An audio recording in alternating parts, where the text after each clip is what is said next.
Do you like fantasy football and sports betting? Come join us here at the Parlay Fantasy Football Podcast, where hosts Matt, Shane, and Jason talk about fantasy players, lineups, and sports betting to help you compete and win championships. And of course, some extra cash. Let's jump right into the show.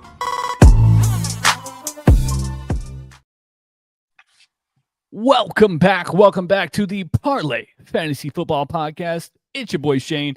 As you can see, we are one man down today, and I salute to you, Mr. Matt. I hope you enjoy your one day that we're giving you of reprieve. But I'm here with the man of mystery, the man of the hour. Jason, how you doing, my guy? Doing well. Hey, the Dodgers Blue Jays game made me stay up way too late last night. I thought I was going to go to bed at least at like 12:30 possibly. Then they didn't score runs for 11 innings, and I stayed up till 2 o'clock in the morning. Great game, but I wish Dodgers didn't come out on top. It is what it is. Freddie Freeman is a G. Yeah, that was a pretty good pimp job, I will say, by Shohei in the fifth as well. Just to shout out to how high that bat went in the damn air. Dodgers are probably going to win that series. So, unfortunately, speaking of crazy other sports things, we have Frozen Frenzy. And, Jason, it is frozen here in the Midwest. So, I want to heat us up with a recap of our betting picks. So, can you go ahead and give us a rundown of how we did last week? Are we still cold? Are we heating up? What's happening? Yeah, Shane, last week was the week of favorites again. Last week, the favorites went 11-2. If you just went full on just favorites, you did not care about betting the dogs, which Shane, you and I and Matt, we love the dogs, right? Oh, yeah, So it dogs got was, fleas. You got to itch it, man. yeah, and it was not a good week for it. Vegas is kind of messing around to try to figure out what's going on. The public's eating right now, which is crazy to say because it's the same thing that happened early last year. But for a little recap, last week we went 8-13 in our picks that we gave out. Locks 1-2. But Shane, season total, we are over 500 and our units are positive. So your boy is sitting at 24-24. Matt is 12-13, and you are 25-28. Our units are positive because of the plays that we've given out based on our units and the unit plays that we have done. We've changed it around. I know Matt and Shane both changed their unit scores around. So this is a weird week, I think, Shane. It's not as bad as it was last week, but I think the by Mageddon is over. So, hey, I will let you go first, and you can give your picks and Matt's picks as well. Yeah, definitely. I gotcha. Fun fact, the favorites and overs last week were 18-3-1, and Vegas saw that and said, hey, we're going to give you no comfy lines this week. How about that? Crazy. And speaking of overs, Jason, I'm just going to lay down with my favorite play of the week, and that is the Chiefs Bills over 52.5. It is playable to 54. I will say you have some wiggle room here. This game is going to be an absolute slugfest between these two teams. Neither one of these defenses has shown a ton of teeth that Chiefs at times can defend. They struggle against the run, which happens to be what the Bills do best. And the Bills defense, we just know, is a myriad of injuries. They got bad news because they lost Ed Oliver this past week as well. So one of their best defensive linemen gone too. Josh Allen and Patrick are just going to go duel. That's what's going to happen. You may have final points in 13 seconds. That's what I'm going to say to this game. Just take the over, step back, and enjoy. It is the awkward, in the Midwest, it's 325. But for you East Coasters, it's the 425 game. Dude, why the NFL just didn't give this as its only game. I do understand that the schedule looks like this is the only game on schedule because the other two games they aren't even corner television games. They're don't tune in games. So, it's basically a prime time, but it's not. I will lead into my lock of the week. I'm choosing a divisional rival for myself. The Chargers -9.5 is my lock of the week. Listen, this is completely and utterly a Tennessee fade. And I don't know if you've ever seen a Tennessee fade, Jason, but it's not very clean. It's not a clean cut, and this team is not clean. They are heavily penalized. They do not know what they want to do on offense. Their defense is pretty lackluster. I'm backing the Chargers and Harbaugh against a rookie quarterback, and it's 9.5 points. It's ugly because it's a big favorite, but I'm backing them here with some confidence because the Chargers need this game like blood, and Tennessee just is an ineptitude of malpractice of an NFL team. That's all I got. I faded the Titans last week and it worked out. It's been incredibly profitable. I think the past 3 to 5 weeks, if you faded the Titans, you're honestly making a lot of money because they have not played well. They turn the football over. I feel sorry for Cam Ward. It's one of those situations where he was the consensus overall number 1 overall pick, but at the same time, he has no offensive line. He has no offense, no weapons, anything. No, not at all. Yeah, nothing going for him. The Titans, fun fact, Jason, you can just fade the Titans forever. And apparently that would have been the greatest financial decision of all time. In the last 40 games the Titans have played, they are 9-30-1 ATS. So I found the new infinite money glitch, and it is fade the Titans. Speaking of infinite money glitch, you're gonna give me the Ravens down to -1.5 and the Lions down to -2.5 and a 6-point teaser in what I believe are matchups where they are the significantly better teams. I am a little hesitant about the Ravens. I will say Lamar coming back. It's a short week. Little concerned, but still the better team in what is perceived to be a better spot. I'm going to back the better team in a better spot every time. So, and then without further ado, I will just roll directly into the Matt Stroh's picks. Oh man.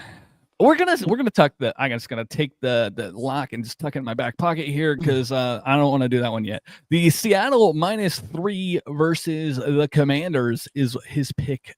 Number 1, we're gonna go over. He's putting a half unit on that. He says the Seahawks are comfortably ranked as a top 5 defense in many advanced metrics, especially their defense, which boasts a top 3 rush defense. This unit is well suited to stop Washington's run-first attack. That is an astute assessment, Matt. I agree wholeheartedly, and I stamp my approval on this one.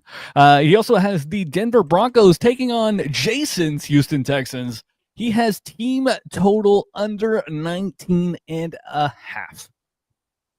Apparently, he thinks it's shutdown city for Bo Nix and the team. He says the plane is not going to take off for this game. Houston has an elite defense, and their offense is struggling, to say the least. The Fever has played. I don't know what he was saying here. Anyways, Denver has played the last 2 games against poor defenses, and they have only faced a top-tier defense a couple of times, and it did not bode well. This is a true test. I expect Houston to do the deed. I see what you like did. that pick? Yeah, I do. The autocorrect got me. I'm sorry, man. No, you good. Fever in Denver. All right, autocorrect. That's a tough one. No, I like that pick. I think Houston's defense, I mean, we've talked about them being one of the best units in football. I don't love what's going on in Denver as far as their offense. They look very misaligned. They've gotten away with 2 really bad defenses they faced. I think that this is a spot to fade them. I think it makes a lot of sense. I feel like when you have a younger quarterback who likes to spread the ball around, who doesn't have that main number 1, they do have Cortland Sutton, but they don't use him like number 1, to where that going up against a good defense and secondary, that causes trouble for an offense. Oh yeah, no, 100%. It can be a quite a bit of a speed bump. And last but not least, this is Matt's lock of the week, and it is Steelers +3. He has a couple of different points here. Homer indeed. The Colts have an impressive record, but it's been aided by a relatively soft schedule and playing most of their games at home. This is only their 4th road game and the 2nd one outdoors. Is Daniel Jones an inside cat? That's the question Matt's asking. The Pittsburgh Steelers are home underdogs for the second straight week after dropping 2 in a row. They're a better team than their recent results show. So he's backing a bounce back against a team that he thinks is heavily overvalued by the market. Don't mind it. He gets the 3 points. I like this spot here. I'm not going to lie. You can always back as they call it, a raw Mike Tomlin spot. I love a home dog with Tomlin. He is way over 500 whenever he is a dog at home, especially whenever you're getting 3 points or more. You always hit the Steelers, and it's going to be that thing. Rodgers is playing well. You would think their defense comes back and has a bounce back game right here. Yes, the Colts are playing well. Jonathan Taylor is running the football, but I think he could be right in this situation. So I love the pick. We'll see what happens. Yeah, you do have to stop JT, which is, dare I say, scary. I think that's the only way you can describe what is going on with Jonathan Taylor. Yeah, number 1 running back in the league, which leads me to my pick, Shane. I'm not going with the number 1 running back in the league. I'm going with a team that did not perform well against the Broncos last week, who we all were on, who expected more out of them. The Cowboys. I love them -2.5 at home versus the Cardinals. Yes, it's a gross game. Yes, Kyler Murray comes back to Dallas, where he's from. The best high school quarterback ever in Texas. We know. Do we? But you ain't from Texas. Hey, we all know he's never lost a game at Allen as a starting quarterback, which is crazy to even think about. But at the same time, Dak is going to come in and show him who is boss in the state of Texas. I love a high scoring game in this one. I think this is a shootout, Shane. This could be the best game of the weekend on Monday night primetime. I'm excited for this on Monday. I don't disagree with you. This is one of the better Monday night games, but also, like, you just slandered the fact that we have Chiefs Bills in the afternoon on Sunday.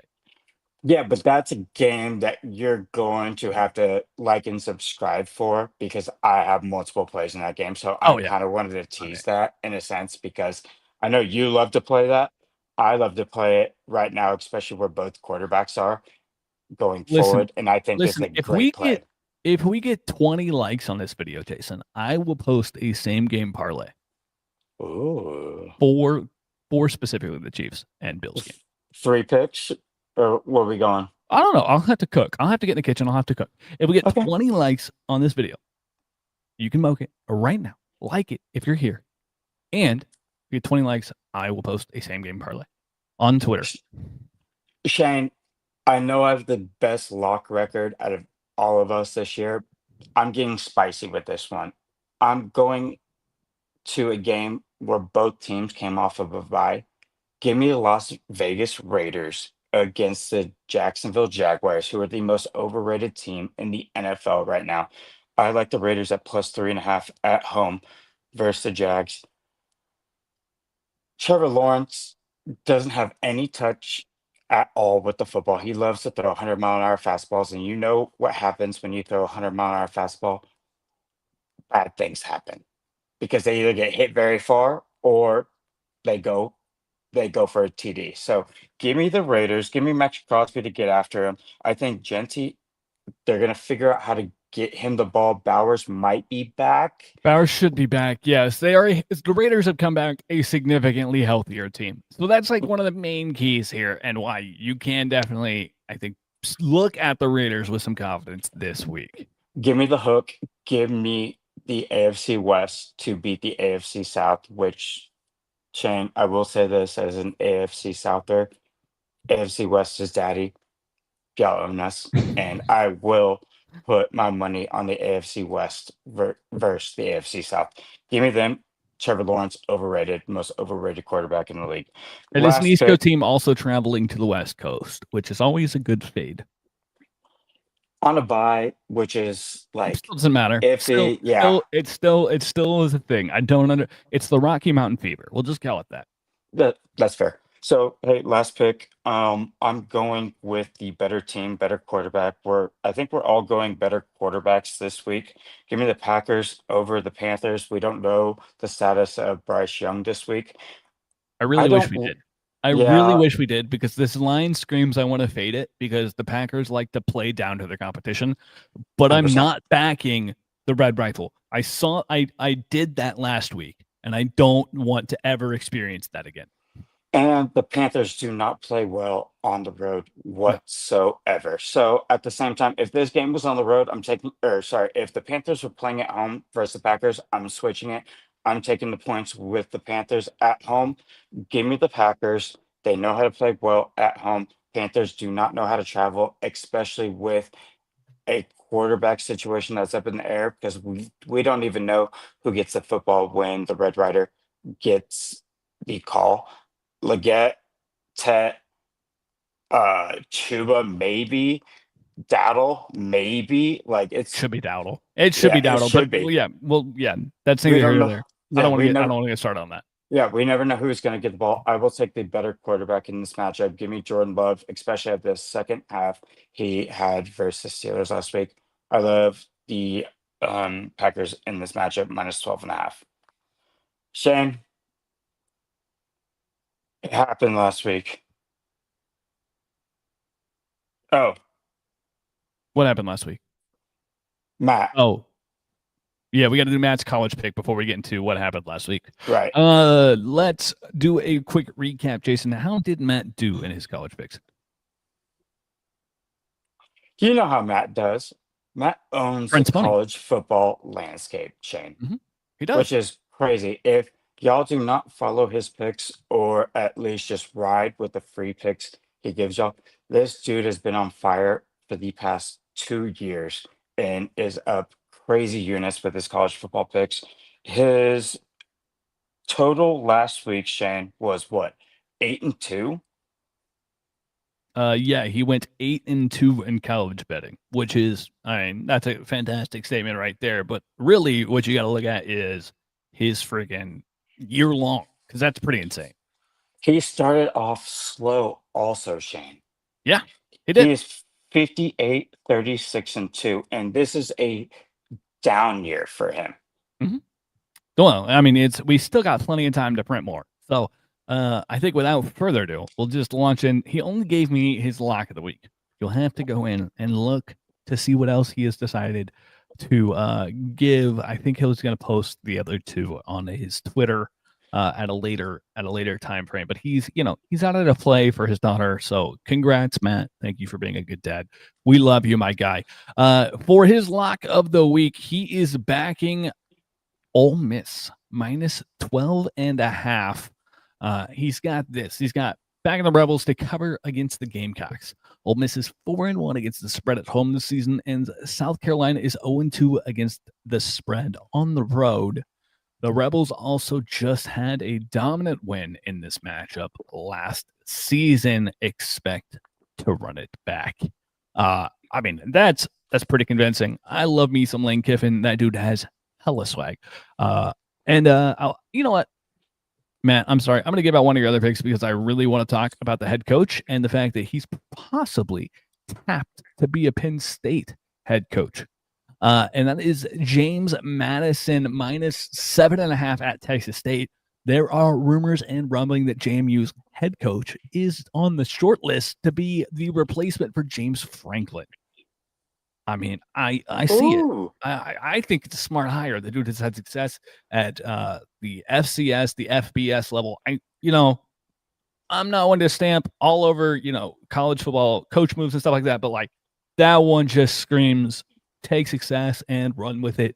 And that team needs something. And he's a guy that you can maybe, I mean, not to say bad things, but like not pay a huge bag to get there. Like it's such a good career jump for him that like you may not have to pay $38 million. And then if you have to get rid of him, you don't have to pay him $38 million every year until his contract's out. Penn I State. love I love the opinion on that, especially if it's one of those things. Hey, we'll give you 3 years, 2 years, and possible like, hey, opt out right there. I want to see what you can do. I don't know why they don't do this in college football, especially with the buyouts that go on. They do these 8, 10+ year contracts with crazy buyouts, and these coaches are like, I don't care if you fire me. I'm Yeah, getting fire me. paid 70+ mil if you do. They Bobby should Vanilla. they should be these 2 to 3 year contracts with buyouts after 1 or 2 years to see what's going on, if they like it and whatnot. I like bringing in a new head coach with new swag. Penn State needs to change their offense and stop going from this like pro style to a hurry up. They did have an injury at quarterback this year, which did hurt them.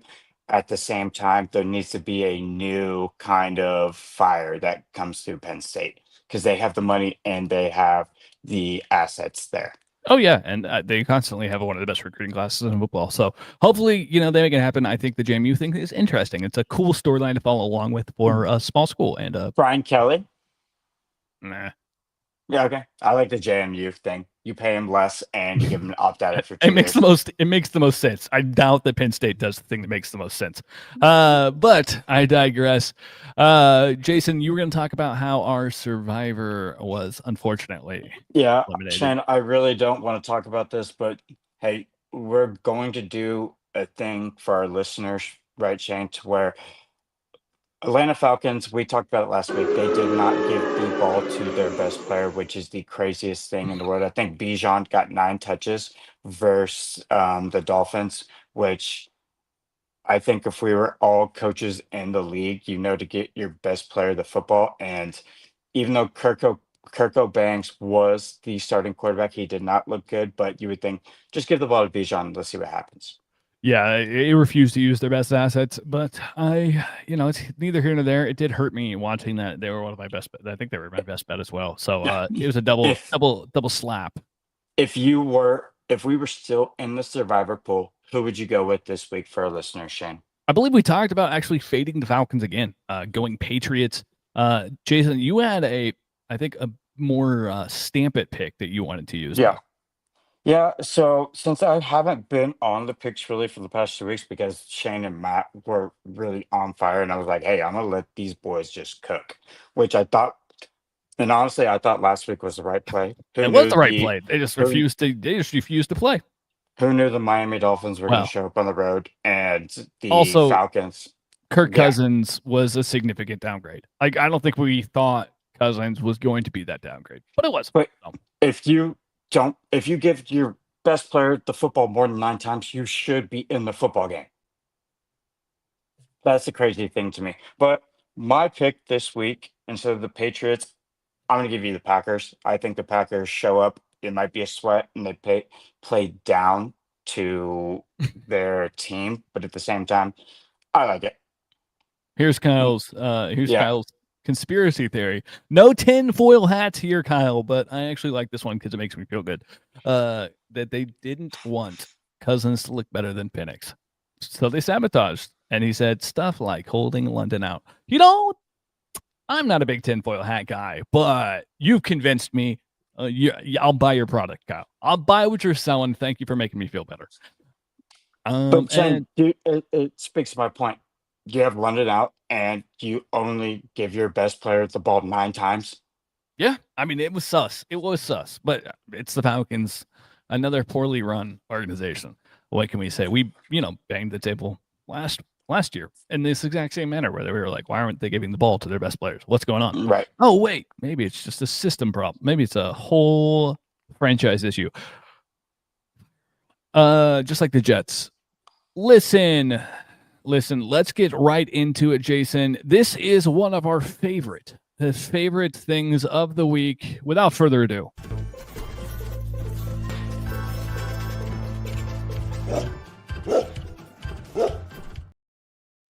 It is time for the dog parlay.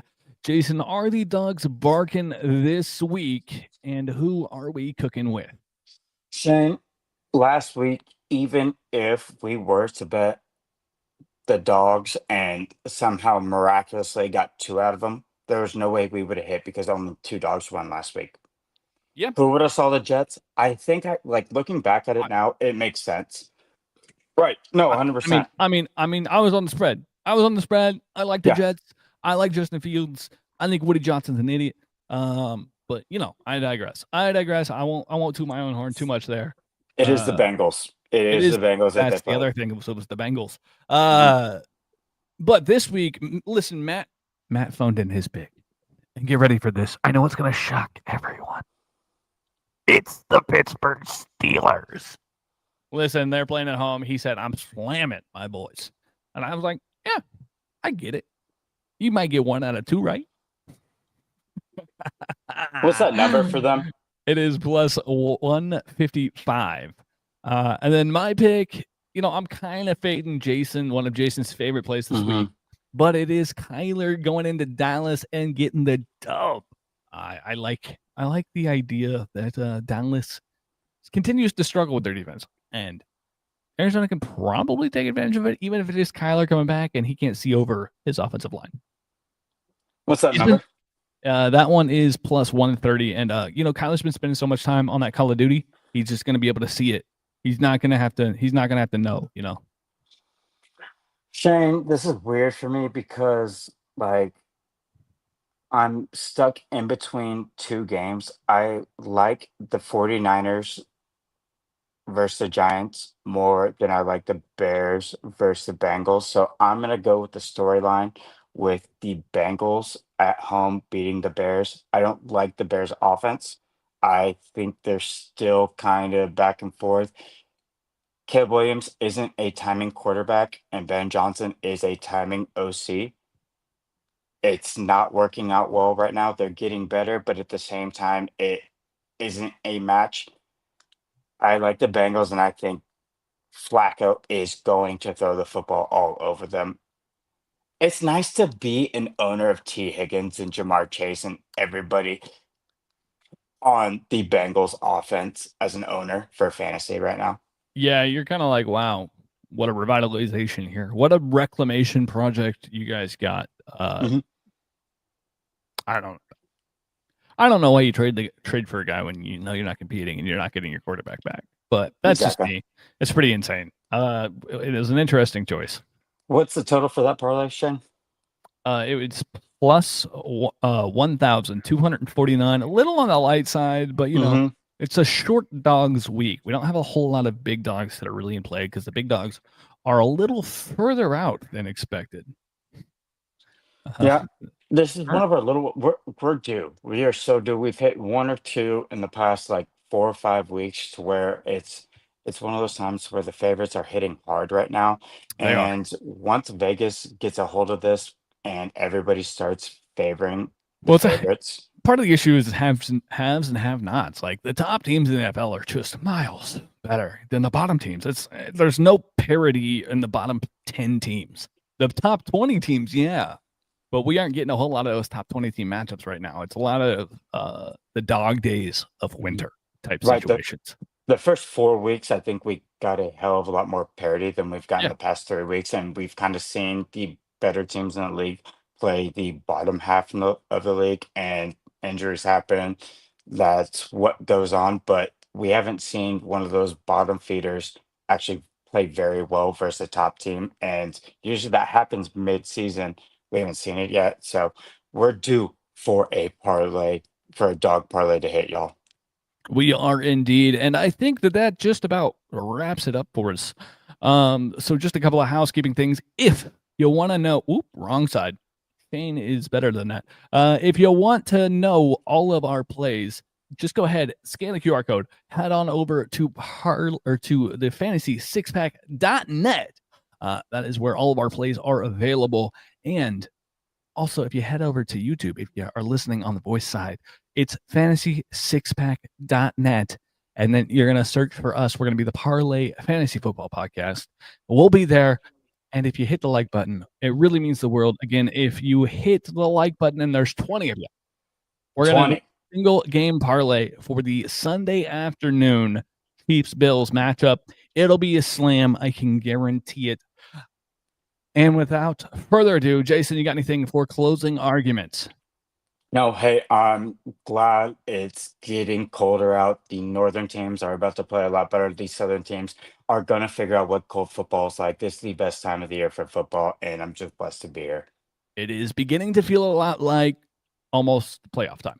Spooky season, baby. Spooky season. Don't let the Sunday spookies get you this week. So without further ado, we love you to the moon and back. Goodbye.